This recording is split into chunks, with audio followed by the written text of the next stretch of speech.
Hello and welcome to the Avrum Rosensweig Show. Welcome to one of the internet's best podcasts, where we dive deep into the lives of the extraordinary and fascinating people who leave an indelible mark on our world. Join us as we explore their captivating stories, remarkable achievements, and unique perspectives that shape history and inspire generations. Get ready to embark on a journey through the lives of inspiring people unlike any other.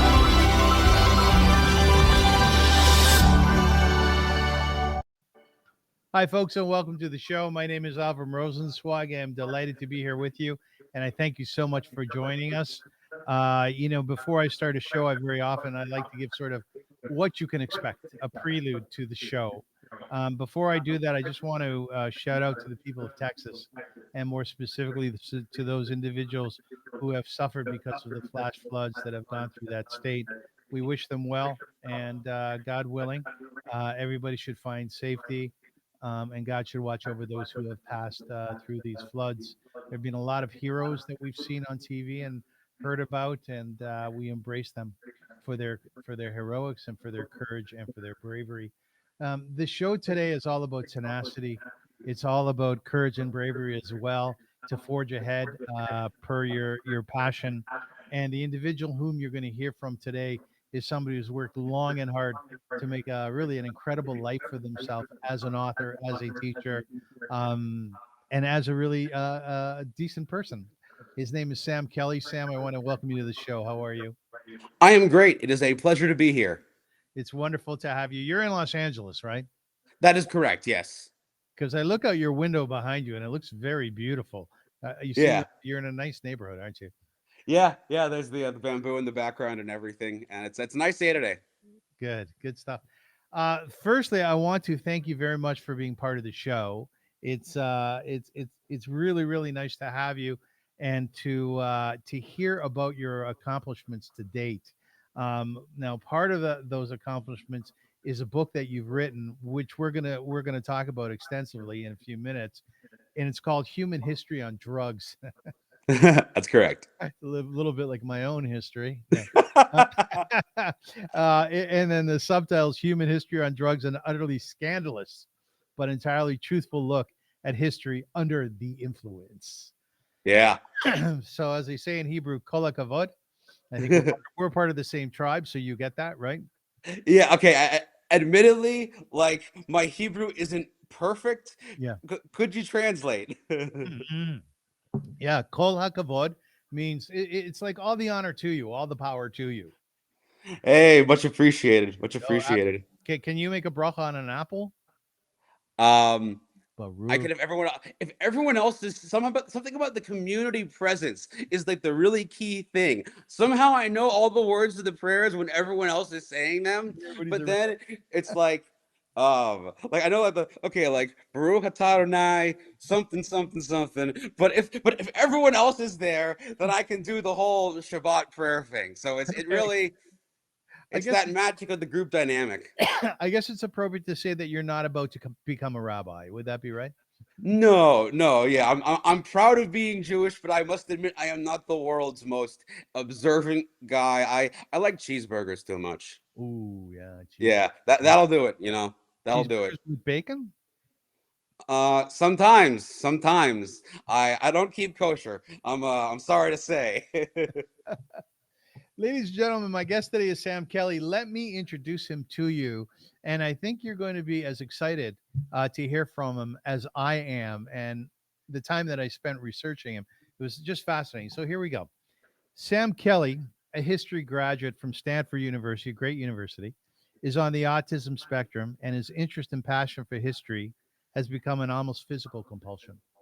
He loves to dig up forgotten and weird stories from the past and spends hours uncovering every last stubborn detail. Yeah. Quote, I have been obsessed with history since I was a little kid. In elementary school, I'd beg my history teacher to let me take home the teacher's edition of the textbook so that I could read ahead and see the extra information they put in the margins to help teachers provide context. I love that imagery, by the way. Yeah. Yeah. I do because my father used to put notes in the columns of his Jewish books, right? Oh, nice. Yeah. Yeah. Yeah. Absolutely. When my mom came to wake me in the morning, she'd find me sprawled on top of the bed with the history book still lying open on my chest. Very sad. Yeah. As a deeper believer that history can be exciting as a Marvel comic, Sam aims to, whether on TikTok or through his book, make history both engaging and accessible to all. Human History on Drugs, an utterly scandalous but entirely truthful look at history under the influence, is his very first book. So muzzle tough on that. Absolutely. Thank you so much. Oh, you're welcome. In this fascinating book, you'll find historical figures bombed out of their mind, including Yeah.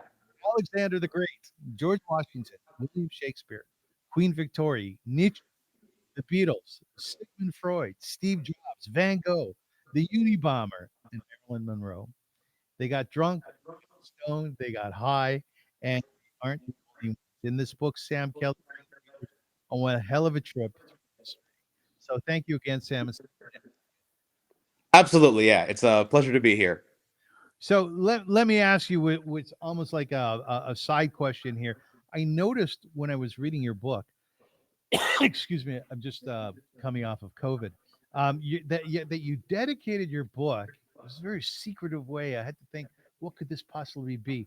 To chocolate, my small furry coworker of many years. I miss you.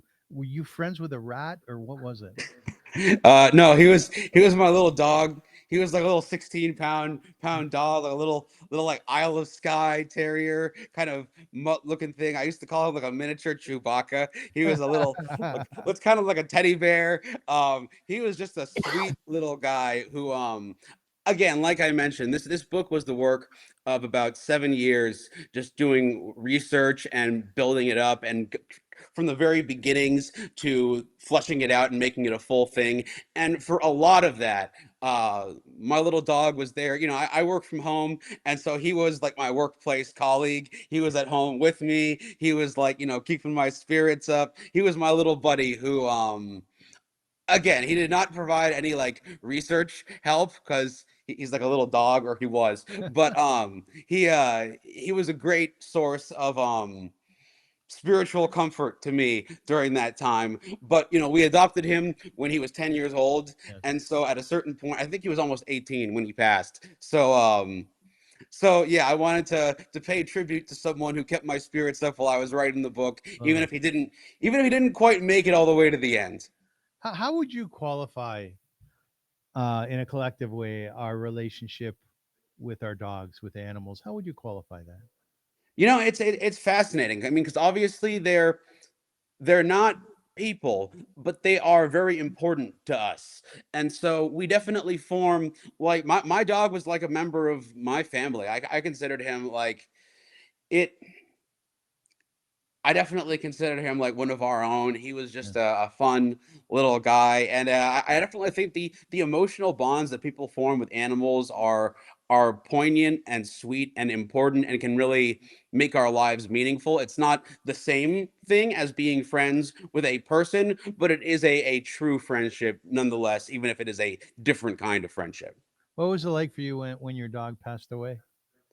Um, it was sad, definitely, but he had a very good run. Like he was very active up until near the very end, and he had a peaceful passing, and it just seemed like he had a good life, and he has been we made a lot of like memorabilia and merch of him. Like my mouse pad that I've got right here has my dog on it. We have like a triptych in the front of our house that's just pictures of the dog in different angles, like like it's uh there is a lot of we have like a whole thing of post-its with the dog's face. We were Yes. fond of that guy. I took a lot of photos of him, so he certainly lives on in our hearts. You know what I find really interesting about our relationship with animals, Sam, is that Yeah. there's definitely an area, there's a point where we as human beings, as humankind, connect with an animal that is indeed sentient. Some people would argue not, but I think so. I think they have souls, and there is that point where we connect. Um, Absolutely. they almost they Absolutely. get us, and we get them, even if it's for a moment or in a particular type of way. You agree with that? Absolutely. I mean, one of the things that, and so my sweet little dog, he wasn't the smartest little dog in the world. He wasn't a super genius, but he could connect with like when you talk to him, you get down in his face and get on his level, and he'd make eye contact with And you, and he's not just staring. He wouldn't be staring through you. You get the sense that no, we're like I'm looking into your eyes and you're looking into mine, and yeah, we are like talking like we have like a bond here. He likes to be around people and just liked their presence, even if he wouldn't like he wasn't the most giving of affection dog, but he loved accepting affection.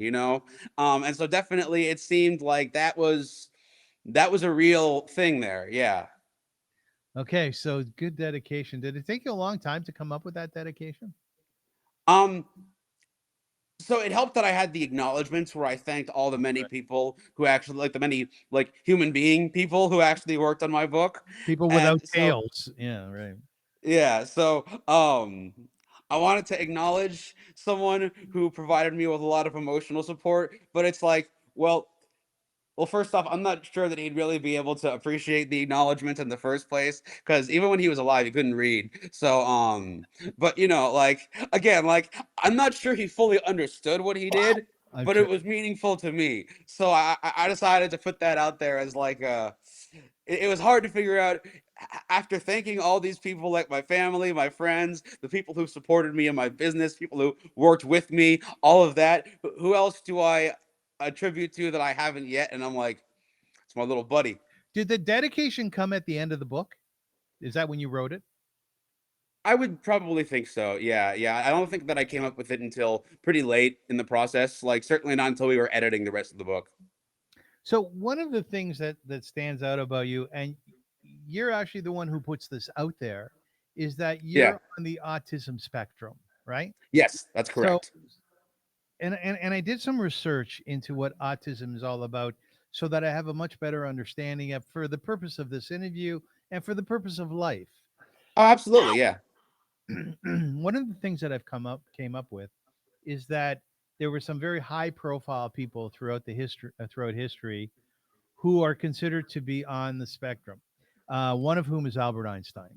Yeah, it tracks. And the reason for that is that he was known for his delayed speech, his intense focus on his work, which you mentioned very often, Yeah. difficulty with social interactions, and repetitive phrases.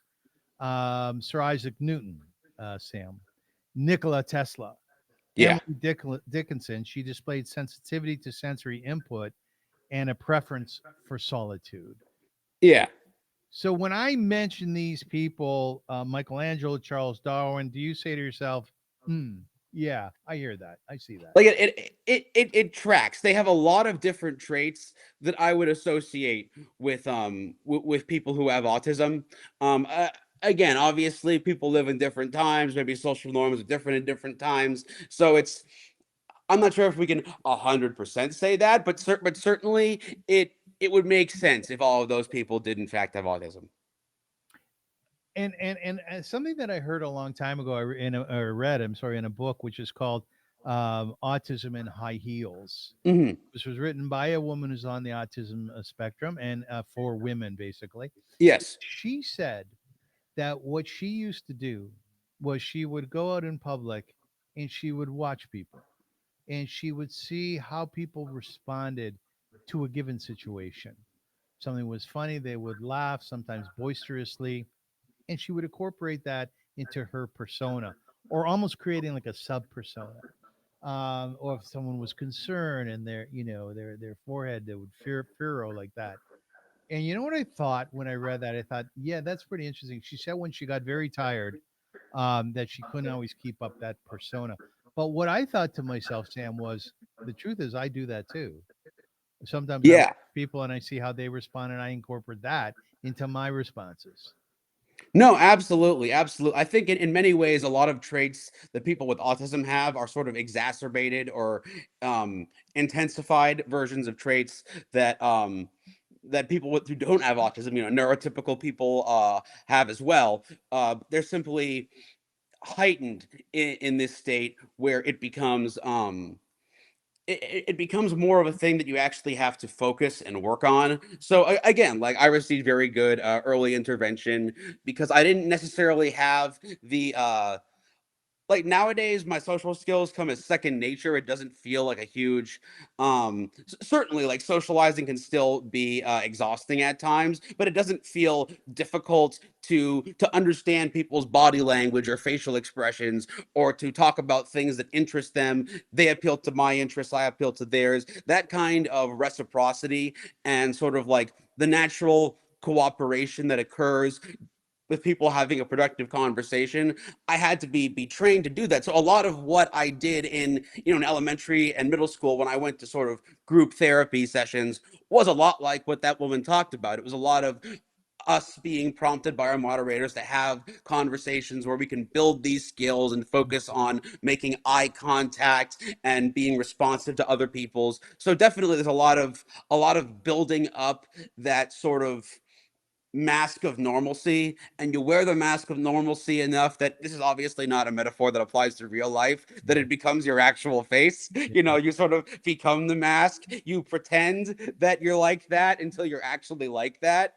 um yeah, at a certain point it becomes second nature if you get that early intervention, and or even if some people manage to work it out for themselves later in life. But definitely it's a thing where um there's more effort needed, at least in the beginning, to look at behavior and say, okay, is this normative? Is this socially acceptable? What am I supposed to be doing here? Yes. So is it a gift? I've heard people say that it's a gift to be on the spectrum. I mean, it can be. It definitely depends on what kind of life you can live otherwise. Obviously, I would say that for obvious reasons, it is much more difficult to have the type of autism that incorporates intellectual disabilities than it is to have the type that doesn't incorporate intellectual disabilities. Obviously, it's much harder to get ahead in life if you have intellectual disabilities. So I'm fortunate that I do not have that particular type of autism. And I would definitely say that in some areas, yeah, it is a gift. Like I really think that just the part of the sheer visceral joy I get from just pulling on every loose thread and going down the rabbit holes and digging deep into subjects that I'm passionate about, like history. I think that the enjoyment of that is really enhanced by the autistic predilection towards having these special interests that one really dives into and that derives deep meaning from. So I feel like that's a positive thing, and I feel like it's positive when due to my enhanced senses, say I can enjoy some food more. But certainly at the same time, I'm Mhm. also very sensitive to texture and flavor in ways that put things that ordinary people would not have an issue with out of limits for me. Like I can't eat a lot of soup or stew because I don't really I can't get it down right, don't digest it right. It feels weird. But I don't have to eat super stew to live a fulfilling life. And so there's a lot of I can work around the things that are very hard. And so I have a great life. But for some people, if they have like further on the spectrum, much more difficult to deal with types of autism, then they may have a lot of stuff in their life where they don't really have good workarounds for it. So it depends a lot on your both someone's personal case and the situation in which they live. Well, I'd have to disagree with you on one point. What? You cannot live a fulfilling life without stew. Sam Kelly. Maybe as like a dip, maybe as like a dipping All right, sauce, maybe a you can dip. get All the right. flavors from that. But like I'm not just like spooning it up and swallowing it down. Yeah. Okay. We'll let you go on that one. What do you, Sam? What do you have that I don't have? What do you mean? I'm a researcher. Yeah. I study Talmud. All right. Yeah. I like to dive in. But the way you explained your where you are on the autism spectrum, and when we talked about Einstein, you said, "Yeah, that makes sense." It seems to me, and tell me if I'm defining this correctly and seeing it correctly, that when you dive into your research, which you did for many years for this book, that there's something you're seeing there that I can't possibly see. I'm not sure that it's a can't type thing because certainly you don't need. to have autism to have passion for what you study. It's Sure. just that there's a certain, I think it can be, I don't think that it's so far beyond understand. It's more just, it's, oh, this is a particularly, I don't know. You get this good feeling when you get into a groove, and maybe it might be a little bit easier for me to get into a groove. I don't know, but then maybe it's, I can't say because I can't look into someone else's mind and see what they're feeling and what they're, but certainly I would think that it it just kind of gives you a predilection to be to lean towards certain things, to enjoy certain things really intensely, but at the same time to also be repelled by certain things really intense. I would say it's more of a difference of sensory perception. Like I said before, you made a real effort in your bio to write in the first line. Sam Kelly is history graduate from Stanford University, is on the autism spectrum. It's almost as though you wear it as a badge. I definitely don't. I want it to be clear from the outset, as sometimes people wonder and they're like, maybe he wrote this book because he's crazy about drugs, because he's just on all kinds of drugs all the time. And that's why he wrote this. And I'm saying, no, no, listen, I have certain special interests that I'm really passionate about. And just looking into this and really exploring this is kind of a rush for me. So trust me, I don't have to be doing every drug under the sun to be writing about people doing drugs.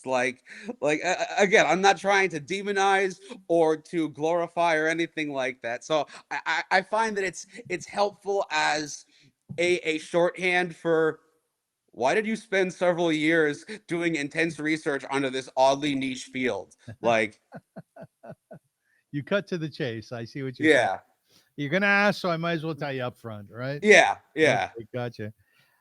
So you wrote a book, and per my experience with authors, and I have quite a bit, I started up a writers club made up of authors who are published, and I've interviewed many authors on my show. It takes a long time. It takes a lot of diligence, absolutely, right? absolutely. How long did yours take? So I've been working on this for about 7 years, Unbelievable. all things considered. That's when like the earliest versions of it started to come together as a book to now. It's been a long process. So you covered 40 historical figures in 40 chapters, starting in Yeah, ancient Greece and imperial China, right up until modern day. yeah, Alexander the Great, Marilyn Monroe, Andy Warhol, and you dedicated real time and effort to each chapter. Uh, absolutely. Very well researched, by the way, excellently researched. Nice Yeah, job. But I mean, the inevitable question is: you love history, and there's a lot of history out there. Why choose something so bizarre about inebriated leadership? you know, yeah. addicted leaders throughout history. Why? Well, I think that it's the kind of thing that is both incredibly interesting and heavily neglected, which makes it really ripe for exploring. Because on one hand, the use of substances have much more significantly affected leaders and significant people throughout the course of human events in much more profound ways than a mainstream narrative ever communicates. But we don't really hear about that, Yeah. and yet it is so entertaining and so compelling, even when it's not entertaining in terms of, oftentimes it's rather dark and rather grim. It's not all butterflies and sunshine here, but certainly regardless of how it makes you feel, it's important to know, and it is not talked about enough because a lot of people don't really know how to address it and don't even necessarily know it's there. Yeah, I guess a good example of that, and we'll go through a number of them, is Adolf Hitler, Yes. who you write about extensively. And in World War I, he was a coke addict, and Oh that was yes. that was totally acceptable. In World War II, he was a meth addict, Among and other things, he did so many different drugs. by the time he left our Earth, thank God, you said that his arm was just full of track marks, right? Oh yeah, yeah. No, he was getting injected wherever he could. by his doctor as long as he still had pharmaceuticals to put in his body. But yeah, his doctor Theodore Morell had a list of all the different substances he was administering to Hitler on a regular basis, and there's over 100 different things on that list. And some of them are drugs, like, okay, so he'll be administering methamphetamine, and he'll be administering oxycontin, or oxycodone, not the brand name, obviously. Yes. Yes. Oxycodone, and he'll be administering this and that, but he'll also be administering like parts of animal glands, and random like small amounts of rat poison and other kinds of stuff that is just utterly bizarre but that was what Hitler believed in. He believed in a lot of insane things, and the things he ingested were by no means the most Yeah. insane things he Like believed. bull's testicles and things like that. But I think the important point here is, and you brought it out extremely well in your book, you said that there came a point where he was so addicted and he was so lost in a psychosis, um, that he had no idea that Germany was losing the war.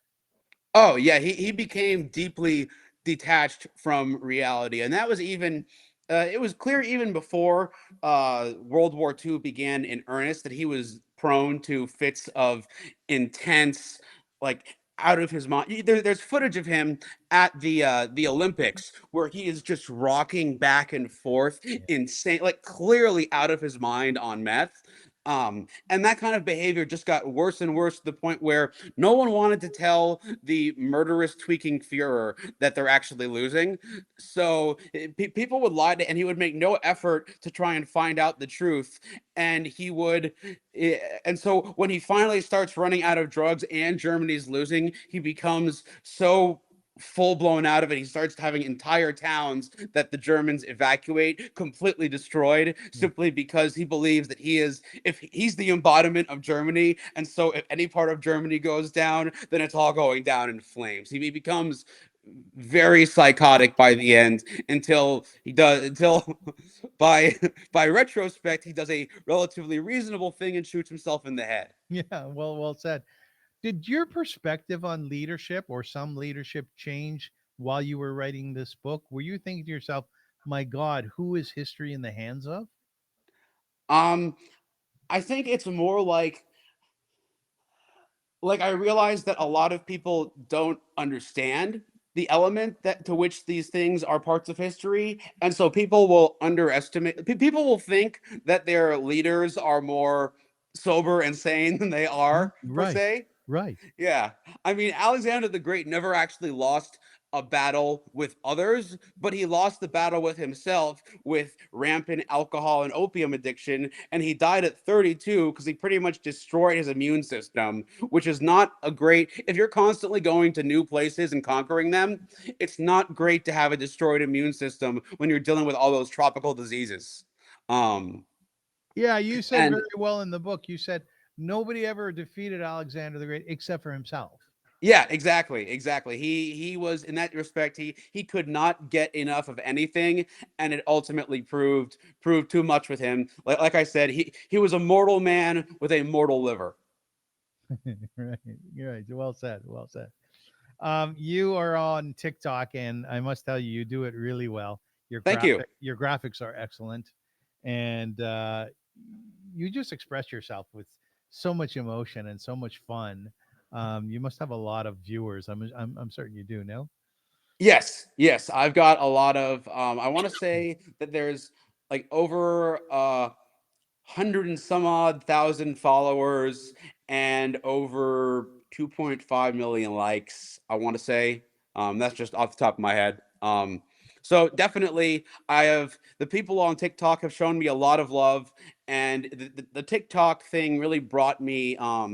So I joined TikTok because I knew that I wanted to write a book, Yes. and so what I'd heard is that nowadays, if you want to, since I didn't have like a PhD or something like that, I would need to build up an audience and some kind of reputability. I needed someone to say, oh, look, this is someone who's actually marketable. People like his stuff. People are interested in what he has to say. And so I got on TikTok presenting my fun, punchy takes on history, the stuff you don't learn in school. And that turned out to be very popular. And I was able to help parlay that into ultimately getting a book deal and eventually getting published. But yeah, that was a part of the whole process, is that nowadays a lot of people who actually write books do get noticed from being on social media. That's strategically, it's very wise what you did in terms of taking history, a subject that many people construe as boring. In Canada, we spent many years studying history about the fur trade, about beavers. Yeah. And when you ask a lot of Canadians, how was history when you were growing up? They go, oh my God, boring as hell, right? Just, I'd rather watch paint dry. But your niche, as you said before, is about making it as fascinating as Marvel Comics. And that's very well said. And I think you do an excellent job of it. I really do. Thank you so much. Yeah, I really feel that a lot of because again, I've said it before, I'll say it again. Uh History, as I understand it, is everything that's ever happened to anyone. Yeah. So, given that very broad categorization, a lot of people were taught history in ways that was not particularly interesting. A lot of people got a very dry, bland version of history that was pretty much just spitting out facts and dates, and that didn't really make it a compelling narrative that was interesting to hear. Um, and also, admittedly, some of the material, like you say, the fur trade stuff, there's a lot of interesting things there, but some of that is unavoidably not the most interesting stuff in the world. So the parts that are slow can admittedly be difficult for anyone who has state standards or provincial standards or whatever to get through. But nonetheless, there's so much interesting stuff in history that it is, I don't think it's hard to find the fascinating details that the real stories are jam packed with that you don't necessarily hear in the mainstream tellings. So in your on your TikTok channel, you talk about the book, and you also talk about various aspects of recent history, whereby drugs were used within a given recipe. An example that you give is Coca-Cola, that came from Yes, that's French correct. French wine, which included cocaine, right? Yeah. Yeah, tell us a little bit about Coca-Cola, root beer, and Fanta. All right, all right. And so the Coca-Cola, funnily enough, was it starts out as an alcoholic beverage that also has cocaine in it. And the Yeah, funny thing is that that's not an original idea. It's a knockoff of a more successful beverage called Vin Mariani. Now, Vin Mariani, it's Italian wine with cocaine infused into it. This stuff becomes so popular that Queen Victoria drank it, Ulysses S. Grant drank it, Thomas Edison drank it, and even one of the people in my book is Pope Leo the yeah, 13th, not right. the current Pope, that's Pope Leo the 14th, but the previous guy who had that name, the one who the current guy is named after, that guy loved cocaine wine so much he said, quote, that it fortifies me when prayer is insufficient, and he gave a Vatican gold medal to the creator of it and appeared in a full page advertisement for cocaine infused wine that I reproduce in my book. By And the that way, was a real thing. Sam, you know what that reminds me of? I don't know What? if you've ever seen the commercials from the 1930s for cigarettes. I think they're for Camel non-filter. If you've ever smoked, I smoked when I was younger. They're the worst, right? And then the commercial goes like this. It goes, 98% of all doctors agree that the best cigarettes to smoke are Camel non-filter. And you're sitting in there, and you're going, "What are you kidding me? Times have changed. I Wow." know, right? Yeah, It's just yeah, it is exactly. Yeah, it's shocking to see how different the standards and again, pretty much. like the fact was that this guy is not considered. There have been plenty of bad popes who are looked upon unfavorably. But this guy is still to this day a widely respected. I mean, again, the current pope named himself after that guy, and all the people in the College of Cardinals were like, "Oh yeah, good choice, good choice." He's a Like good it's man. not that was He's just a good. normal for the time. All right. Root beer and Fanta. Oh, Let's hear about this. but wait. So that's Yeah, the go ahead. thing. So Coke was a knockoff of that beverage Oh yes. that was made by a guy in Atlanta. Yeah. But then Georgia introduces an early version of Prohibition. So that guy, John Pemberton, can't make his French wine Coca anymore. So he starts bottling it as Coca-Cola, the temperance drink, because they removed the alcohol. It's still got cocaine and caffeine in there, but the Thank God. alcohol is gone now. And so he sells it as a temperance beverage, and then years later he has to remove the cocaine as well. But that's where Coca-Cola came from. Yes. Root beer. Root beer. All right. So yeah, root beer, again, very old beverage. This is the kind of soda that they would drink back in the 19th century. But of course, back in the 19th century, there was an extra ingredient. That cowboy root beer had the special stuff. They had the sassafras root. And sassafras root kind of makes you feel funny and upbeat and positive. And it turns out nowadays that sassafras root is also the perfect precursor to ecstasy.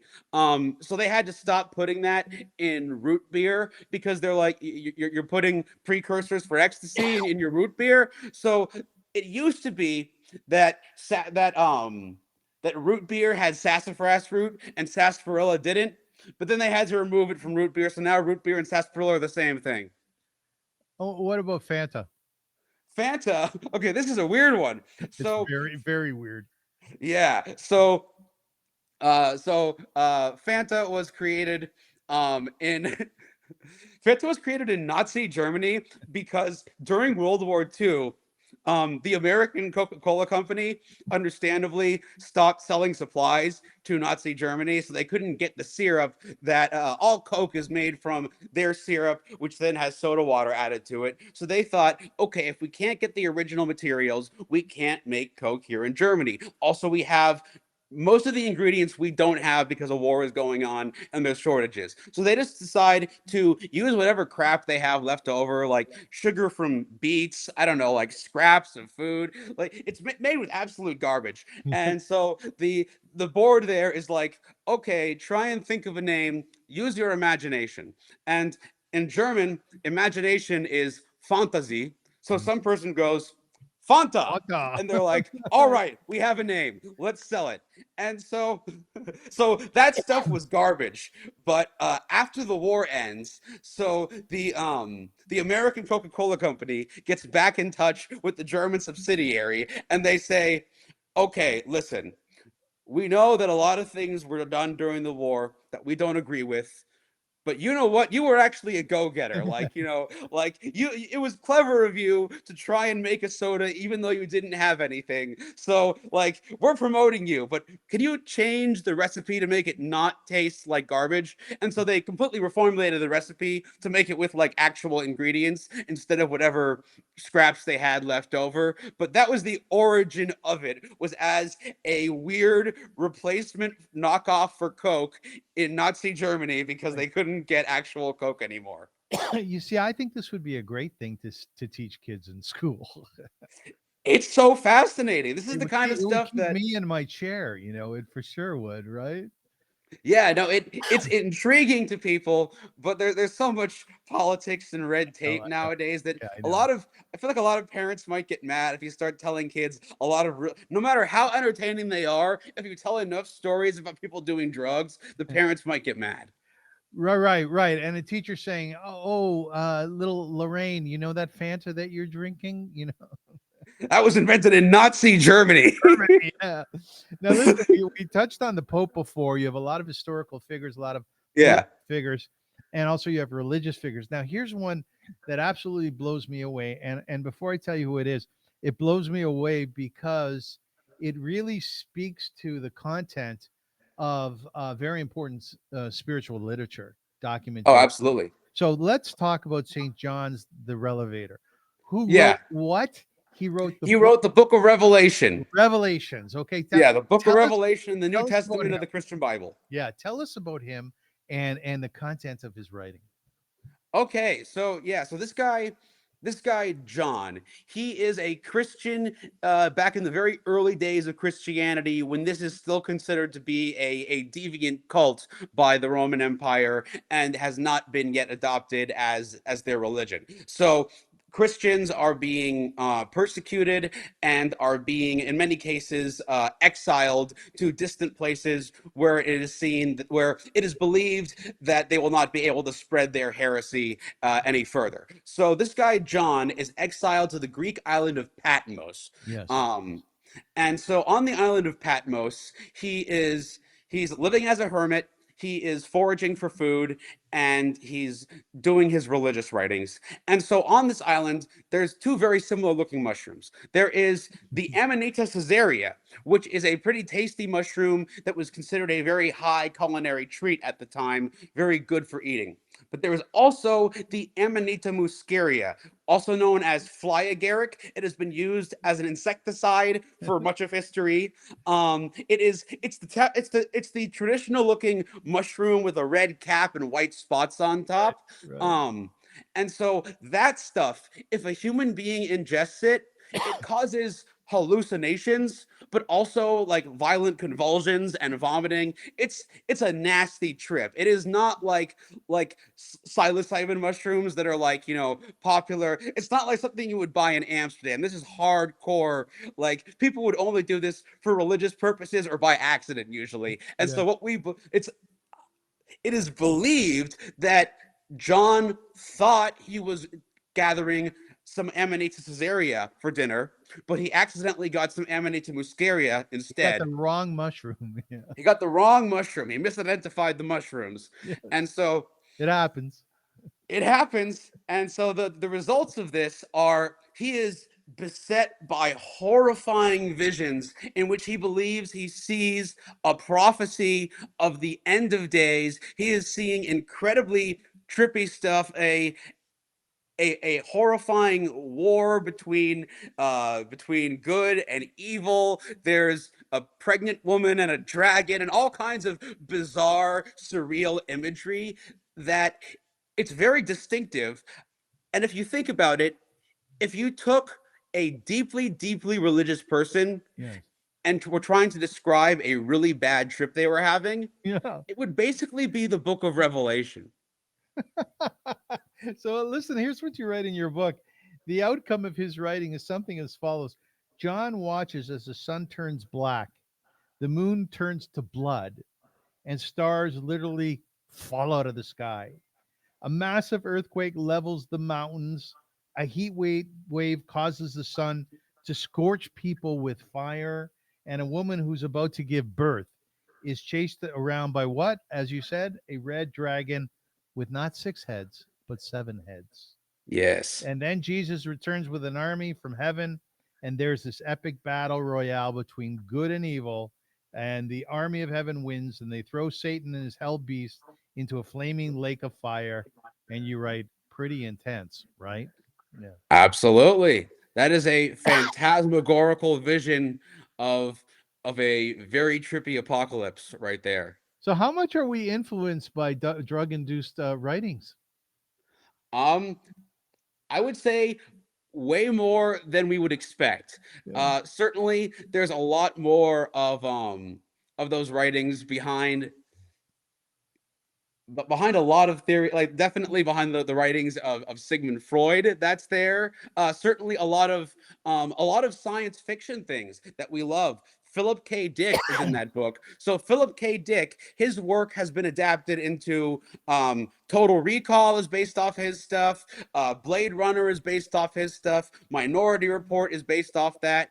And Philip K. Dick was someone who had a giant bowl, like a popcorn bowl, but filled with amphetamines instead. And he would just put his hand in there and Just down amphetamines. And if you think about it, something like Blade Runner yes. has very clear inspirations from amphetamine psychosis. You look at this and he's thinking, oh my God, what if I'm a robot, but I don't know I'm a robot because my memories were altered when I was made to think that I'm not a robot? Or Minority Report, like, what if I'm going to commit a crime and this is known by the universe, but I don't know that I'm going to commit the crime? And so much of that is heavily influenced as a narrative by massive drug use. Oh, it's absolutely incredible. When I first started doing podcasts, Sam, Yeah, I thought it would be really interesting for me to smoke a joint before I did my first podcast. I thought, yeah, whoa, that was going to bring out a lot of creativity from inside of me, and I'm going to ask fascinating questions. And I did that, and it had to be the stupidest podcast that I ever did in my life. I thought it was brilliant. At the end of it, I said to my guest, and I think he was stoned as well. I said, I think that was a brilliant interview. He goes, it was, man. It was a really great, one of the best I've ever heard. It was nuts. So, yeah, but here's an interesting piece, though, just as an addendum to that. Here's what yeah. you write about William Shakespeare, the greatest, considered to be the greatest writer ever. You said you wrote like this. By the way, your writing is really fun. It's so much fun how you write. Thank Like you. I think you use the word frickin' Yeah, in reference to something. Do you remember what it was? I forget. There's a lot of things it could be. I had to go back and I go, yeah, he used the word frickin'. I thought that was pretty interesting. So Yeah, William Shakespeare, you write, he's referred to as a stoner. He's suggested to have used cannabis, potentially influencing his creative output. Right, yeah. a stoner.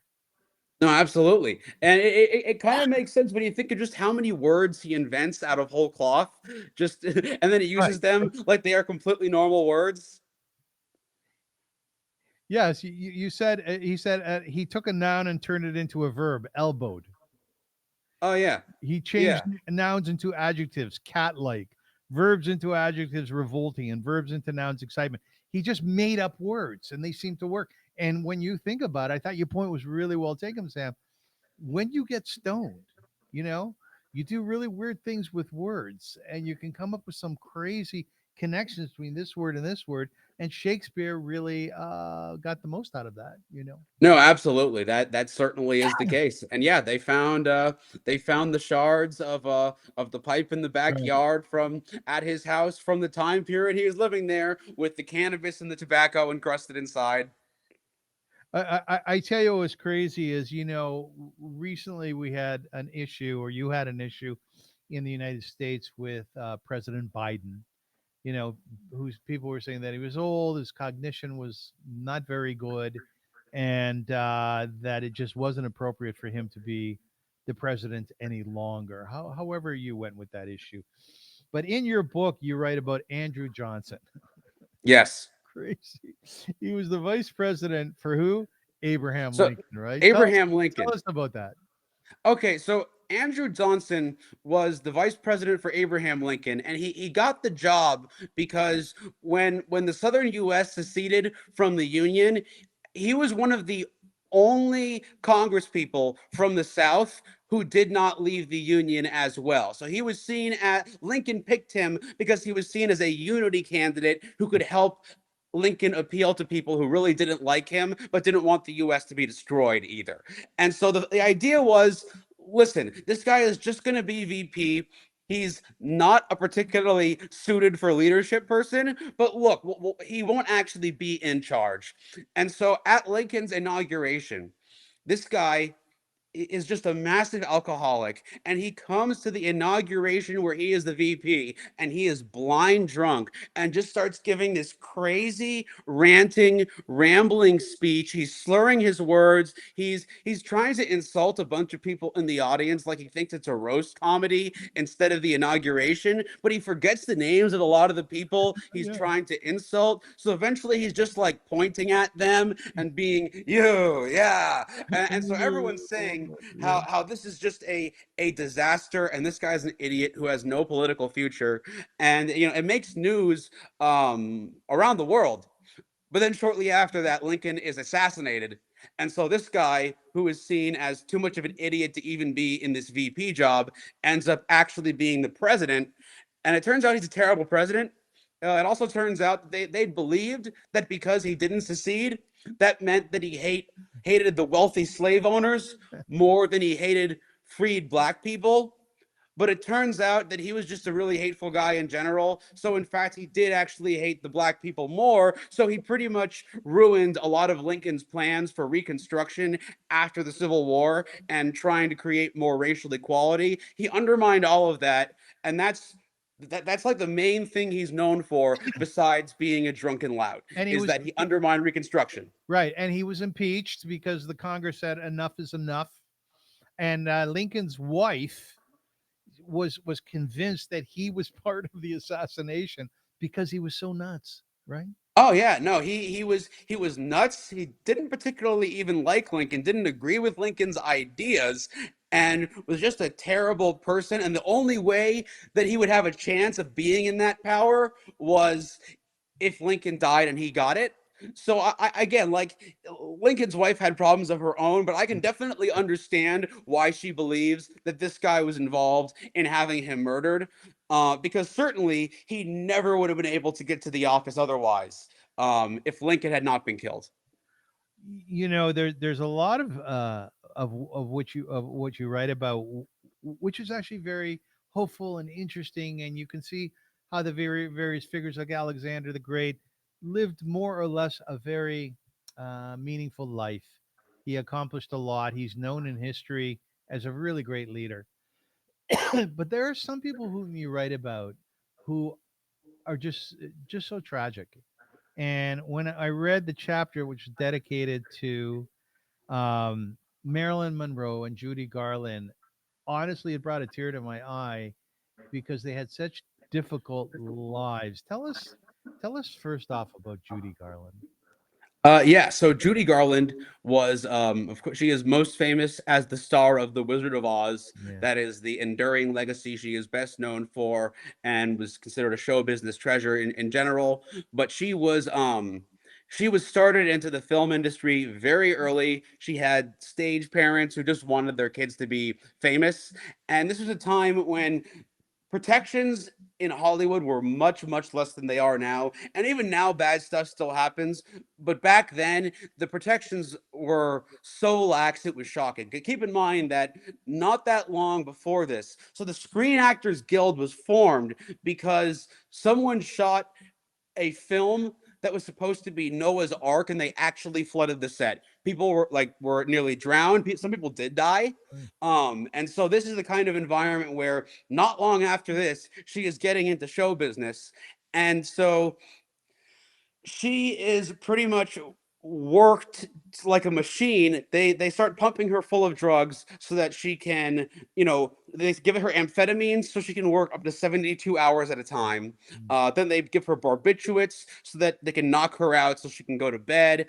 Mm. And she just ends up being forced to act at the whims of the studio system, being treated like a product instead of a person.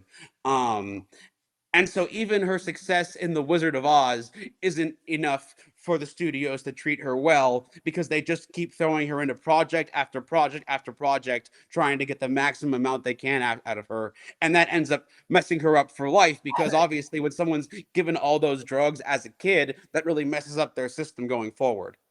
It was really sad because she was quoted as saying, as I read in your book, that she used to like herself before she was acting, and that Yeah. the powers that be on the sets would insist that she had to look cuter, she had to look younger.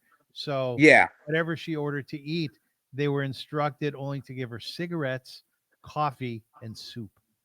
Yeah, it was absurd. Like they would bully her and act like she didn't like she was somehow like freakish looking, or there was nothing wrong with her, but they're acting as though she's like hideous and unpleasant. And it was truly a shocking display of institutionalized cruelty by people who should have been looking out for her, but instead were just exploiting her. Yeah, well said. Very well said. Marilyn, tell us about her.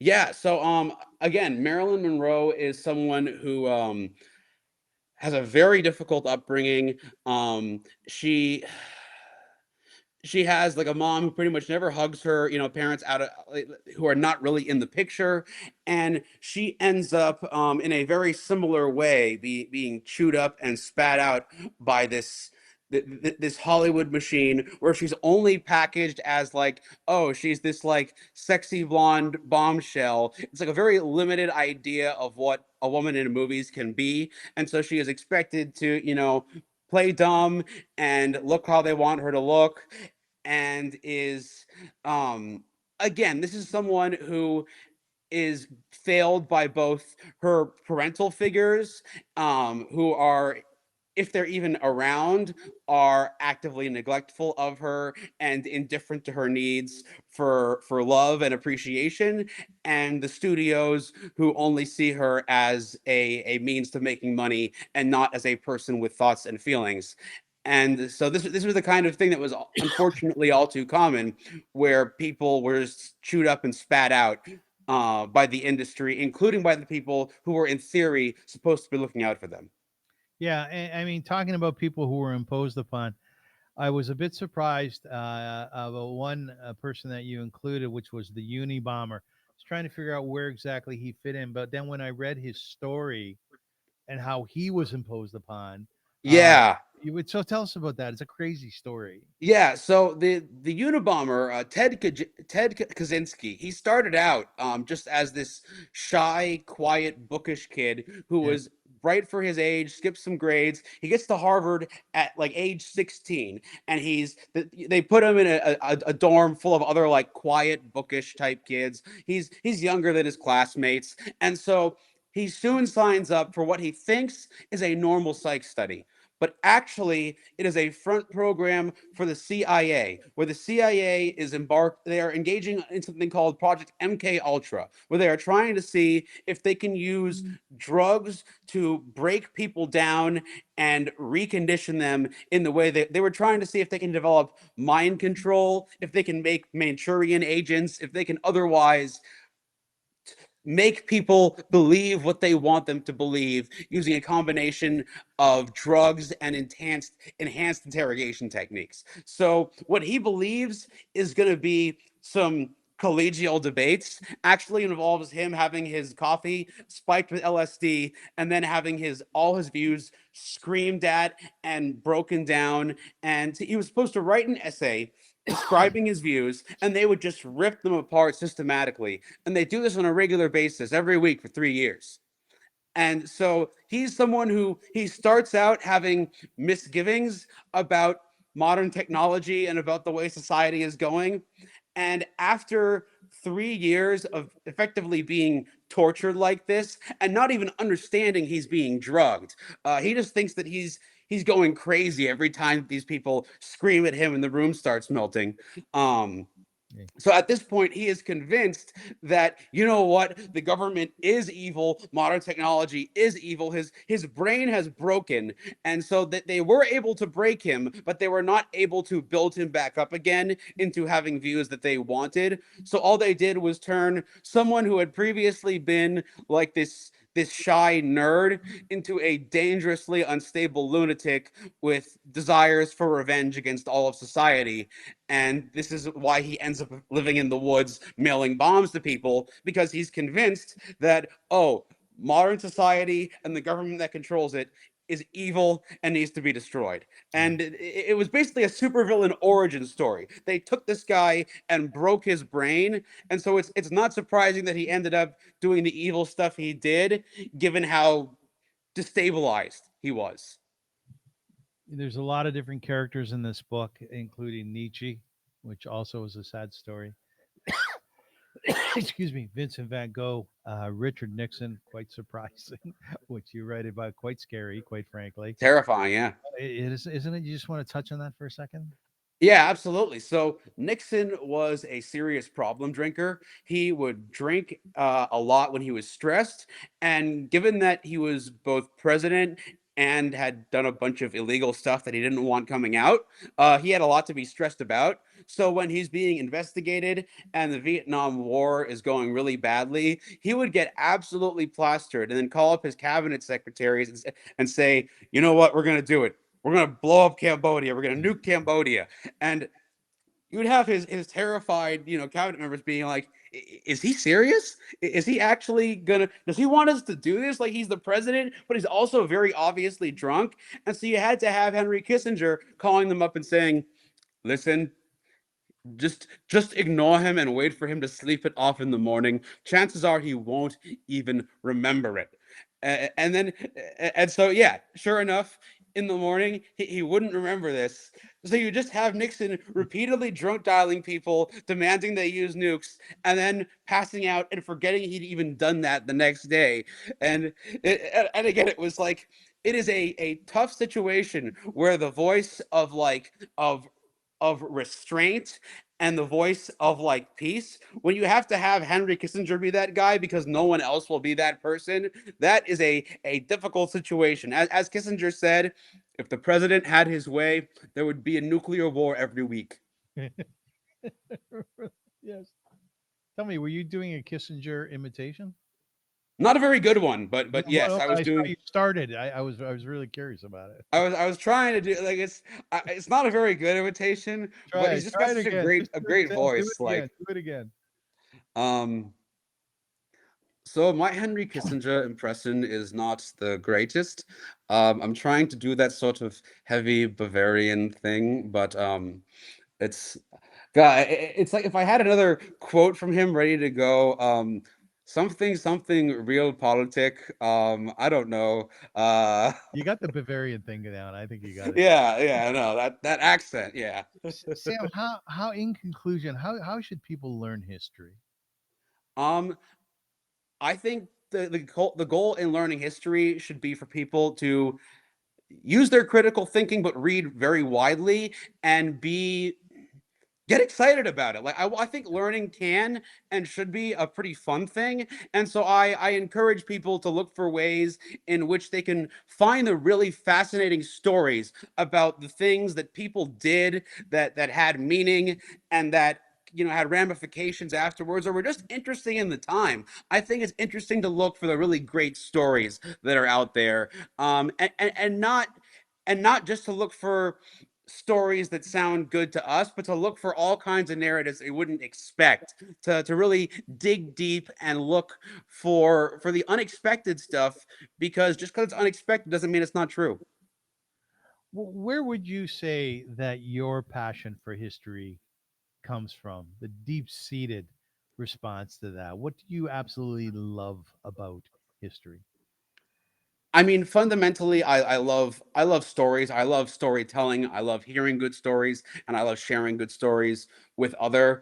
And history is such this insanely rich repository of Yeah. some of the most amazing stories ever told. In large part because with history, you can say, "And this really happened. This is true." All these fascinating true stories of actual events.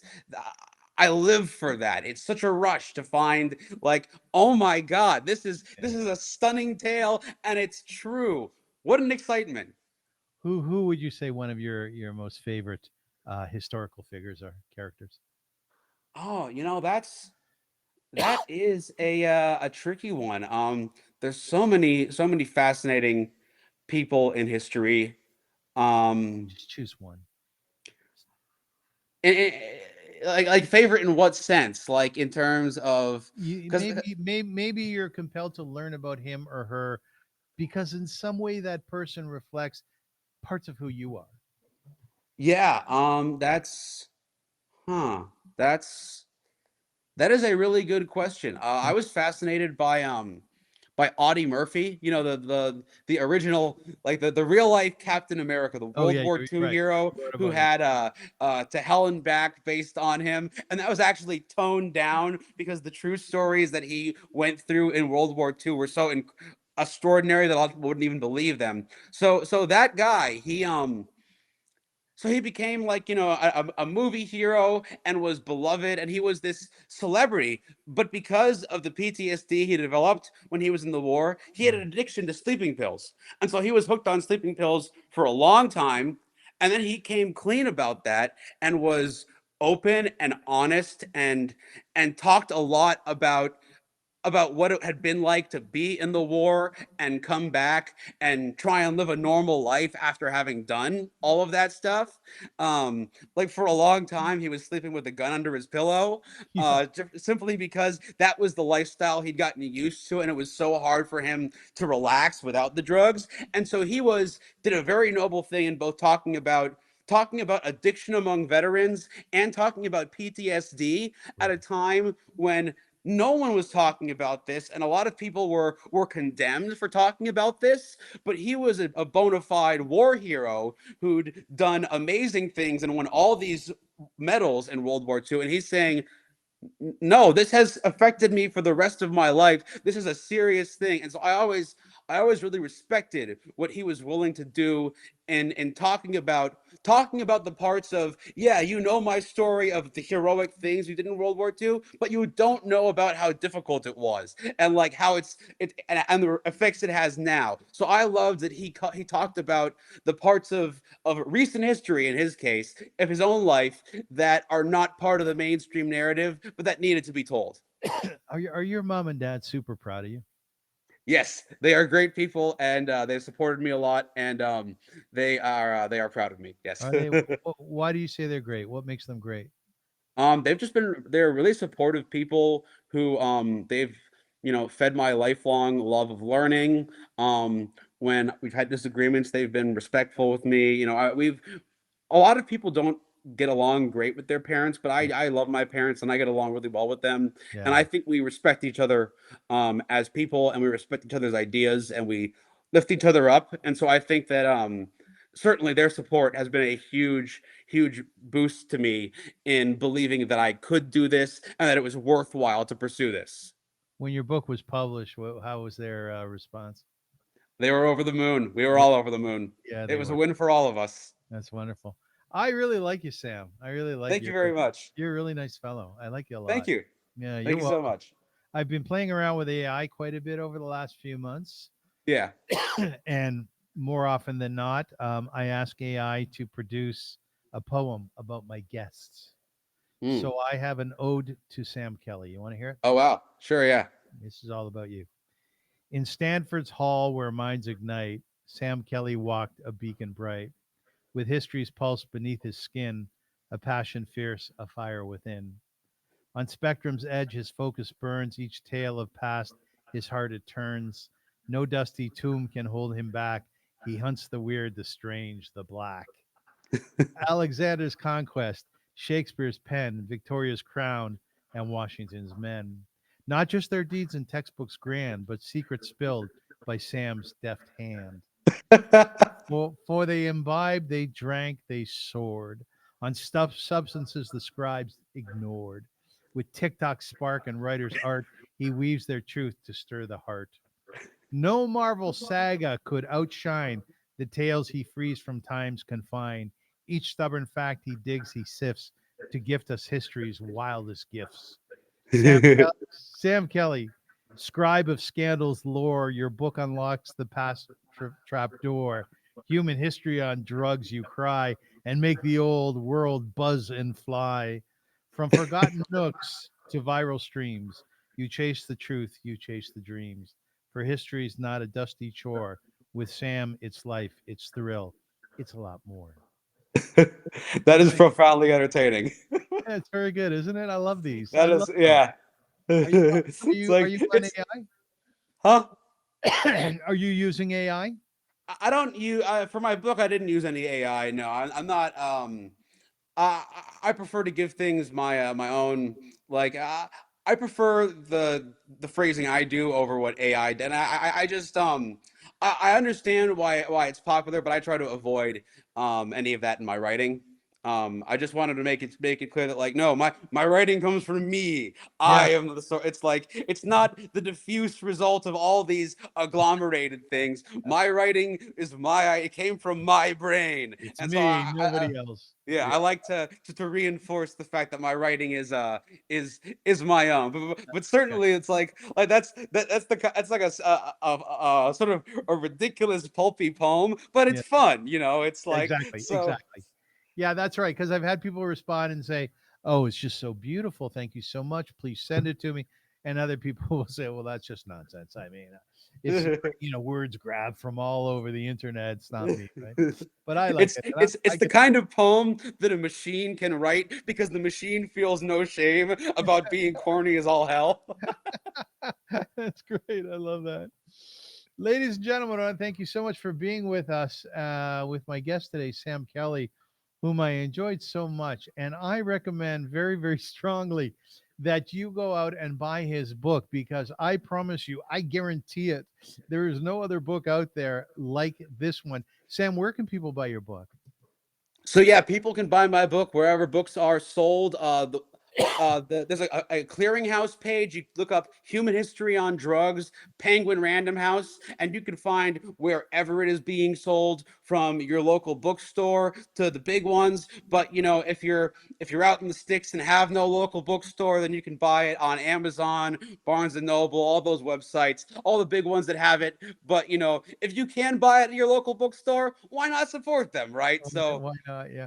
But I think the beauty of the sticks is that they always have a used bookstore. They always do, no matter I where. know, right? They gotta have one somewhere. Got It's to. They have to. Everybody likes to read. Yeah. Have you had a last question? Have you had any surprising responses to your book? Exciting responses? Honestly, I've just been pleased with how positive the reception has been. I get the sense that, in part because I'm not like presenting this as like someone's teacher in school, Yeah. I was concerned that people might be like, "Oh, you're trying to besmirch the memory of these people," or people trying to say like, "Oh, you're putting bad ideas into people's heads." But everyone's been super enthusiastic and supportive, and so I've really been heartened by how many people are seem to be ready and willing to hear these stories. Wonderful. Ladies and gentlemen, thank you once again for listening and for viewing. What you can take out of this interview is you've just met a man who's very tenacious and highly disciplined, and just Oh, thanks. loves history. And I tell you something, if you haven't found your passion yet, if you just haven't discovered it, work on it, because when you do, it changes your life. It brings you Absolutely. right, Sam. It brings you meaning and purpose.